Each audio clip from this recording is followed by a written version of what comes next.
رمية قلبي وروحي أحفي ولساني.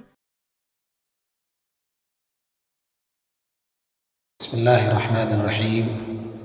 الحمد لله رب العالمين، والصلاة والسلام على أشرف الأنبياء والمرسلين وعلى آلہ وأصحابہ اجمعین. قابل قدر بزرگوں اور دوستوں، اللہ تبارک و تعالیٰ کا شکر ہے، احسان ہے، اور ہم لوگوں کی خوش قسمتی ہے اور سعادت مندی کی بات ہے کہ آج ہم لوگوں کے سامنے سے یہ رمضان المبارک کا مہینہ گزر رہا ہے. رمضان المبارک کے بابرکت مہینے سے ہم لوگ لطف اندوز ہو رہے ہیں، فیض اٹھا رہے ہیں. یہ بڑا قیمتی لمحہ ہے، بڑی قیمتی گھڑی ہے، جس کے اندر ہم لوگ ایک ایک عمل کو کر کے اللہ کے ہاں فضیلت حاصل کر پا رہے ہیں. میرے بھائیوں بزرگوں، یہ اللہ کا خاص کرم ہے کہ اللہ تبارک و تعالیٰ نے ہمیں اتنا قیمتی مہینہ، مبارک مہینہ عطا فرمایا ہے، اتنا قیمتی وقت ہمیں دیا ہے، اتنی قیمتی گھڑی، عظیم گھڑی ہمیں دی ہے کہ جس گھڑی میں اگر ہم تھوڑی سی عبادت کرتے ہیں تو یہ بڑی عبادت بن جاتی ہے. اگر ہم نفل پڑھتے ہیں تو فرض کے برابر ہو جاتا ہے، فرض پڑھتے ہیں تو 70 فرض کے برابر ہو جاتا ہے. میرے بھائیوں، ان دنوں میں اللہ تبارک و تعالیٰ نے روزہ کو فرض قرار دیا ہے. اللہ پاک نے فرمایا، یا ایھا الذین آمنوا کتب علیکم الصیام کما کتب علی الذین من قبلکم لعلکم تتقون. کہ ایمان والو، تم پر روزے فرض کیے گئے جیسا کہ پچھلی امتوں پر روزے فرض کیے گئے تھے تاکہ تم پرہیزگار بن جاؤ. یہ روزہ ہم پر فرض ہے. ہم اور آپ جانتے ہیں کہ روزہ نام ہے صبح صادق سے لے کر غروب آفتاب تک کھانے پینے اور جماع سے باز رہنے، پرہیز کرنے کا. میرے بھائیوں، لیکن ہم اور آپ روزہ رکھتے ہیں، کچھ باتیں، کچھ اعمال ہم سے صادر ہو جاتے ہیں جس کی وجہ سے ہمارے روزے میں خرابی آ جاتی ہے. کبھی ہمارا روزہ ختم ہو جاتا ہے، کبھی روزہ مکروہ ہو جاتا ہے. تو آج ہم آپ کے سامنے وہ مسائل لے کر آئے ہیں جن سے اگر وہ عمل صادر ہو جاتا ہے تو اس کی وجہ سے ہم پر قضا بھی لازم ہوگا اور قضا کے ساتھ ساتھ کفارہ بھی لازم ہوگا.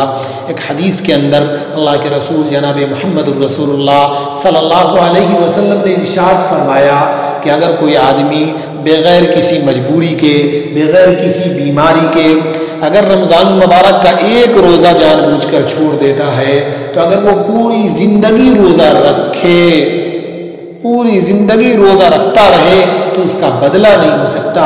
اس حدیث کا یہ مقصد بالکل نہیں ہے کہ روزہ کا قضا نہیں ہے، اس کا بدل نہیں ہے، ضرور بدلہ ہے. لیکن اس حدیث کا مطلب یہ ہے کہ جو انسان رمضان المبارک کا ایک روزہ چھوڑ دیا تو اس کو وہ فضیلت، وہ برتری حاصل نہیں ہو سکتی، وہ برکات حاصل نہیں ہو سکتے جو رمضان المبارک میں اللہ کی طرف سے عطا کیے گئے تھے. وہ انعامات، وہ فضائل، وہ فضیلتیں حاصل نہیں ہو سکتی جو رمضان میں تھی، لیکن اس کا بدل ہے. اب یہاں بات یہ ہے کہ قضا کے ساتھ کفارہ کب لازم ہوتا ہے. اس سلسلے میں حنفیہ کے ہاں 2 ضابطے بیان کیے گئے ہیں جس کی وجہ سے قضا کے ساتھ ساتھ کفارہ بھی لازم ہو جاتا ہے. اس میں سے پہلا ضابطہ یہ ہے کہ انسان بغیر کسی عذر شرعی کے کوئی غذا یا غذا کے مثل کوئی چیز استعمال کرے، یعنی کھائے یا پیے، وہ چیز ایسی ہو کہ جس کی طرف طبیعت راغب ہو اور اس سے پیٹ کی طلب پوری ہو جائے. دوسرا ضابطہ یہ ہے کہ اس کے ذریعے خواہش نفسانی کو پورا کیا جائے. ان دونوں ضابطوں کے ساتھ ساتھ قضا مال کفارہ کے لیے 2 شرطیں بھی بیان کی گئی ہے. پہلی شرط تو یہ ہے کہ یہ رمضان المبارک کا روزہ توڑا گیا ہو. رمضان المبارک کے علاوہ کا روزہ، مثلا نفل کا روزہ یا قضا روزہ ہے، کفارہ روزہ کا روزہ ہے، یا اس کے علاوہ کوئی روزہ ہے، تو ان میں بعض صورتوں میں قضا تو لازم ہوتی ہے لیکن کفارہ لازم نہیں ہوتا. اسی طرح دوسری شرط یہ بیان کی گئی کہ جان بوجھ کر اس روزے کو توڑا گیا ہو. اگر بھول سے یا غلطی سے روزہ ٹوٹ گیا، یا یہ کہ کسی عذر شرعی کی بنیاد پر توڑا ہے، مثلا بیمار ہو گیا یا ایک سفر میں چلا گیا، اس وجہ سے اگر توڑتا ہے تو اس پہ قضا تو لازم ہوگی لیکن کفارہ لازم نہیں ہوگا.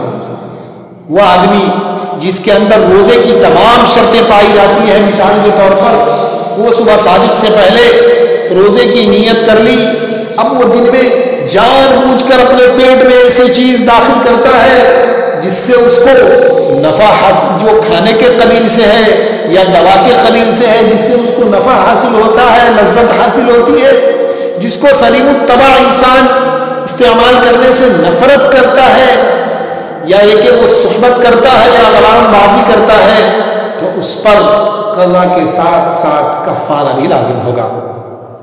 میرے بھائی اور بزرگوں، اسی طرح اگر کوئی انسان اپنی بیوی سے جمع کیا اور جمع کرنے کی شکل یہ بنی کہ وہ اپنی شرمگاہ کو اپنی بیوی کی شرمگاہ میں داخل کیا، وہ اس کا حشفہ اس کے اندر چھپ گیا، اور جب نکالا تو دیکھا کہ اس کے اندر پانی کا کوئی حصہ نہیں ہے، تو کیا اس پہ قضا لازم ہوگی، کفارہ لازم ہوگا؟ میرے بھائی اور بزرگوں، اس کا روزہ ٹوٹ گیا، اب اس پہ قضا بھی لازم ہوگی اور کفارہ بھی لازم ہوتا ہے۔ اسی طرح اگر کوئی آدمی اپنی بیوی کی اگلی شرمگاہ کے بجائے پچھلی شرمگاہ میں اپنے شرمگاہ کو داخل کیا، اپنے عضو تناسل کو داخل کیا، تو کیا اس سے اس پہ کفارہ لازم ہو جاتا ہے؟ فرمایا کہ جی، اس کی وجہ سے بھی اس پہ کفارہ لازم ہو جاتا ہے۔ اسی طرح اگر کوئی آدمی اغلام بازی کرتا ہے یعنی لواطت کرتا ہے، تو اس کی وجہ سے اس پہ کفارہ لازم ہو جائے گا؟ کہا جی، اس کی وجہ سے بھی کفارہ لازم ہو جائے گا۔ اسی طرح ایک آدمی ہے جو کسی بزرگ آدمی کے تھوک کو تبرکاً وہ گھونٹ جاتا ہے، تو کہا کہ بزرگ کے تھوک کو تبرکاً نکل جانے کی وجہ سے بھی اس پہ کفارہ لازم ہو جائے گا۔ اسی طرح ایک آدمی عادی ہے حقہ پینے کا اور معمدن جان بوجھ کر حقہ پیتا ہے، تو کہتے ہیں اس کی وجہ سے بھی قضا مال کفارہ ہوگا۔ یاد رکھا جائے کہ قضا ان سب صورتوں میں لازم ہوگی اور کفارہ لازم ہوگا۔ اب ہم آپ کو بتاتے چلے کہ کفارہ کیا ہے، روزے کا کفارہ کیا ہے۔ کفارہ کی کئی قسمیں ہیں، آپ نے سنا ہوگا علماء سے، کتابوں کے اندر لکھا ہوا ہے کہ قسم کا کفارہ الگ ہے، زہار کا کفارہ الگ ہے، اور رمضان کے قضا کا کفارہ الگ ہے، روزے کا کفارہ الگ ہے۔ کفارہ کیا چیز ہے؟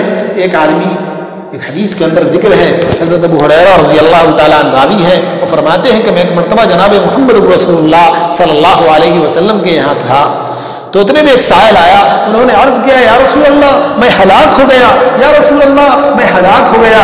آپ نے فرمایا کیا ہوا؟ اس نے کہا اللہ کے رسول میں نے روزے کی حالت میں اپنی بیوی سے ہم بستری کر لی، تو آپ نے فرمایا کہ غلام آزاد کرو۔ اس نے کہا یا رسول اللہ اس کی طاقت نہیں، تو آپ نے فرمایا کہ اچھا ایسا کرو کہ لگاتار 2 مہینے کے روزے رکھو۔ اس نے کہا یا رسول اللہ میں تو کمزور ہوں، اس کی بھی طاقت نہیں، تو آپ نے فرمایا کہ 60 مسکین کو 2 وقت کا کھانا کھلاؤ۔ اس نے کہا یا رسول اللہ میں غریب آدمی ہوں، میرے پاس کچھ نہیں ہے۔ آپ نے فرمایا کہ اچھا فلاں جگہ بیٹھو۔ وہ بیٹھا رہا، راوی بیان کرتے ہیں کہ میں بھی بیٹھا تھا کہ اتنے میں آپ کے پاس کچھ ہدیہ آیا، تقریباً 20 سا کے قریب رہا ہوگا، تو آپ نے فرمایا کہ کہاں گئے وہ سائل؟ وہ سائل آیا اور آپ نے اس کو دیا کہ جاؤ اس کو صدقہ کر دو۔ وہ سائل کہا یا رسول اللہ میں اپنے سے زیادہ مجبور کو دوں گا نا؟ پھر اس نے کہا یا رسول اللہ مدینے کے دونوں پہاڑ کے اندر جتنے گھر ہیں سب میں سب سے زیادہ غریب میرا گھر ہے۔ تو آپ نے مسکرایا اور فرمایا جاؤ اپنے گھر والے کو کھلا دو۔ اس روایت سے یہ پتہ چلتا ہے کفارہ صاف واضح ہو جاتا ہے کہ اگر کوئی آدمی کے اوپر کفارہ لازم ہوتا ہے تو اگر وہ غلام آزاد کرے، اور اگر اس کی بھی سکت نہ ہو، یہ بھی ممکن نہ ہو، تو لگاتار 2 مہینے کا روزہ رکھے۔ قضا کا کفارہ کا روزہ رکھنا شروع کر دیا وہ آدمی، اب وہ رکھتے رکھتے 1 ہفتے کے بعد چھوڑ دیا، پھر 4 دن کے بعد رکھنا شروع کیا، تو اس طرح ہوگا؟ کہا نہیں، لگاتار متواتراً 60 دن کا روزہ رکھنا پڑے گا، اور اگر اس کی بھی سکت نہیں ہے تو 60 مسکین کو 2 وقت پیٹ بھر کر کھانا کھلائے، یا یہ کہ 60 مسکین کو صدقۃ الفطر کے برابر رقم ادا کر دے۔ میرے بھائیوں بزرگوں، یہ تھا ہمارے روزے کا کفارہ، جس کو ادا کرنا ہمارے لیے ضروری ہے اگر ہم پہ لازم ہوتا ہے۔ لیکن یاد رکھا جائے کہ مسکین کو جب ہم کھلائیں گے تو چھوٹے بچے جو قریب البلوغ بھی نہ ہو اس کو کھلانے سے ہمارا کفارہ ادا نہیں ہوگا۔ اس لیے ہم ان چیزوں کو دھیان رکھیں اور اس چیزوں پہ غور کریں۔ اللہ تبارک و تعالی ہمیں ان مسائل کو سمجھنے کی توفیق عطا فرمائے، اور جہاں بھی دقت پیدا ہو علماء سے رجوع کریں، مفتیان کرام سے مسائل کو پوچھیں۔ اللہ تبارک و تعالی ہمیں کہنے سننے سے زیادہ عمل کی توفیق عطا فرمائے۔ وما توفیقی الا باللہ۔